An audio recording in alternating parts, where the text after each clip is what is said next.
Novel Dua Bunga Setangkai Gada Cawica episode 73 Mengurung Diri. Taruh aja di situ mbak, nanti saya akan memakannya. Mbak boleh pergi. Suara Insa terdengar sangat lirih dan lemah, membuat siapa saja yang mendengarnya akan merasa iba. Apalagi melihat keadaannya sekarang dengan kamar yang tampak berantakan dengan sedikit penerangan itu. Insa sedikit menggerakkan tubuhnya, meraih guling yang ada di dekatnya, dan memeluknya erat sambil menarik selimut, semakin menutupi wajahnya. Suara langkah kaki tampak terdengar, bukan suara menjauh, melainkan mendekat. Insa sedikit mengenyitkan dahinya terheran. Dia baru menyadari kalau Mbak Fatimah maupun Mbak Risna yang mengantar makanan pasti mereka akan mengucapkan sesuatu. Bahkan sebelum masuk mereka akan meminta izin lebih dulu. Jangan-jangan belum sempat Insa bergumam dalam hatinya, menduga-duga kalau saja Hanafi yang masuk ke dalam kamarnya, tapi sebuah pelukan hangat tiba-tiba erat mendekap dari belakang. Hanafi. Seketika matanya membulat, apalagi mendapati sebuah tangan yang sangat dikenalnya sekarang sedang berada di dadanya, membuat tangan dan tubuh Insa yang mencoba meronta melepaskan diri. Sia-sia karena tangan kekar itu terus mendekapnya dengan erat. Jangan lakukan semua ini Insa, aku mohon, berperilakulah seperti biasanya. Aku bahkan tak dapat menjalani hariku tanpa melihatmu, kau semangatku. Insa kalah tenaga, karena ia selama seminggu ini tak memakan menu makannya dengan benar. Ia pun sekarang terdiam menerima pelukan dari Hanafi itu. Mendengar Hanafi yang berucap lembut di telinganya dengan suara yang terbata dan air mata yang terasa mengalir di daun telinga Insa.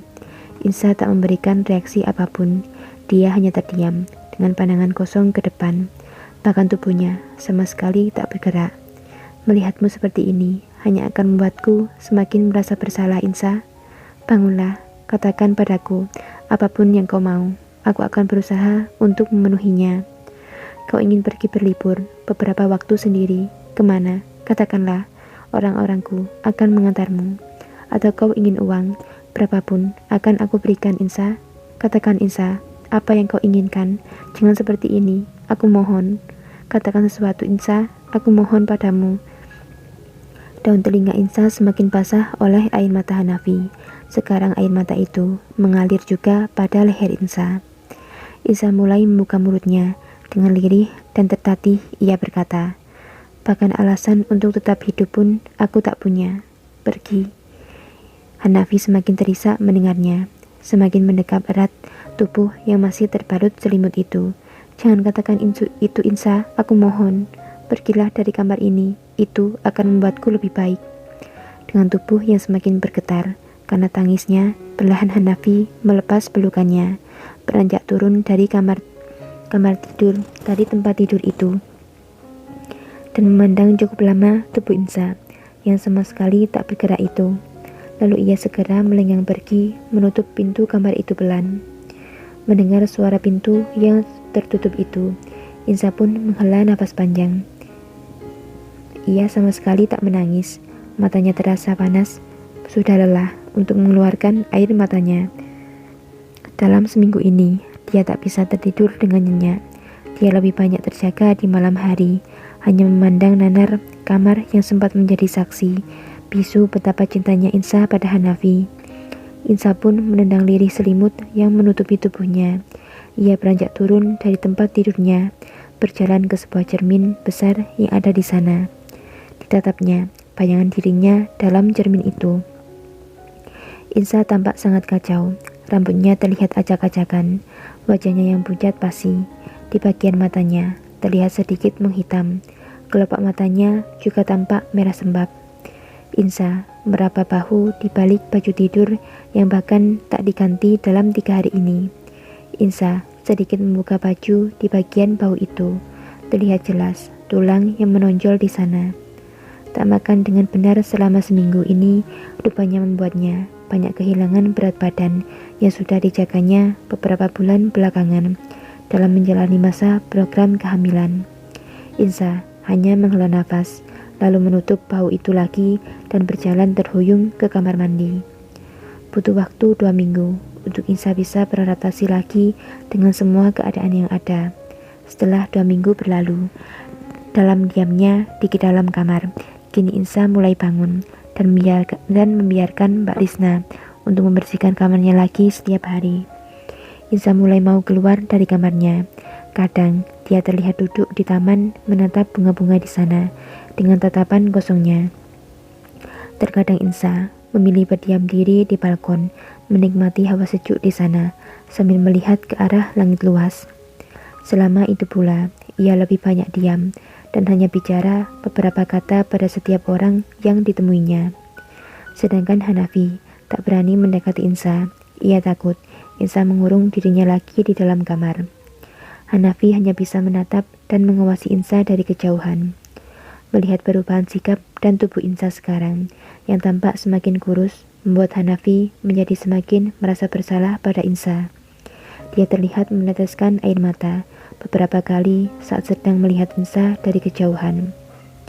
Sedangkan yang berada di sebuah desa di sana, perutnya memang belum tampak membuncit, mengingat ini adalah pertama kalinya ia mengandung. Perutnya masih terlihat rata, bahkan tak ada seorang pun yang tahu akan kehamilannya. Hanafi menempatkan 1 orang perawat di rumah Salma yang akan menemani dan merawatnya 24 jam, mengingat ia sendiri di rumah itu juga dalam keadaan hamil, dan udara juga cuaca yang tak menentu saat ini. Hanafi tak mau mengambil resiko jika terjadi sesuatu pada calon anaknya kelak. Ia juga membayar seorang perempuan paruh baya untuk membantunya mengurus rumah, memasak, cuci baju, bersih-bersih, dan masih banyak lagi. 2 orang itu dibayar berkali-kali lipat dari umumnya, asalkan mereka bisa merahasiakan tentang kehamilan Salma dari siapapun, termasuk keluarga mereka sendiri. Selama kehamilannya, Salma hanya banyak beristirahat. Semua kebutuhannya juga sudah dipenuhi oleh Hanafi. Sudah 2 minggu ini, Salma berusaha keras untuk menghubungi Insa, tapi sama sekali tak mendapat jawaban darinya. Bertubi-tubi kata maaf tertulis dalam pesan singkatnya, tapi tak satu pun dibaca ataupun dibalas olehnya.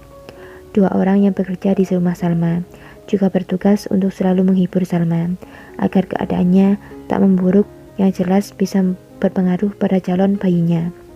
Salma dilarang berpikir keras, apalagi tentang masalah adiknya Insa, yang sampai saat ini belum menerima kata maaf darinya. Dia juga diwajibkan memakan beberapa menu yang bagus untuk kesehatan ibu hamil dan bayi yang dikandungnya. Kini usia kandungannya sudah memasuki usia 9 minggu. Beberapa kali saat sedang duduk sendiri, Salma terlihat mengelus-ngelus lembut perutnya yang terlihat masih rata, sambil sesekali menyunggingkan senyum di bibirnya. Dia terus saja bergumam diri, "Sehat-sehat ya sayang di dalam sana." Bersambung.